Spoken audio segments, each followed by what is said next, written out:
উঠে পড় আমার রাজা বাবু, অফিস তো যেতে হবে। আজকে কি টিফিন বানিয়েছো?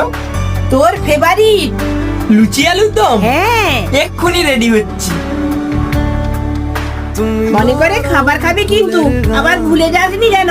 আরে তুমি আমার ফেভারিট লুচি আলুর দম বানিয়েছো, কি করে ভুলবো বলো? আরে শুন, মিষ্টি মুখ তো করে যা, প্রতিদিন কি শুধু ভুলে যাস? আমি তোমার কি হলো? কিছু না মা, আসছি, টাটা। আমি ঘরে গিয়ে মাকে আগে এই শাড়িটা দেবো, মা প্রচুর খুশি হবে। মা, বাবু এসে গেছিস? তুমি তাড়াতাড়ি চোখ বন্ধ করো। কেন রে? আরে করোই না, নে করছি। এবার হাত পাতো। তোমায় হাওয়ায় নতুন শাড়ি? এসবের আবার কি দরকার ছিল?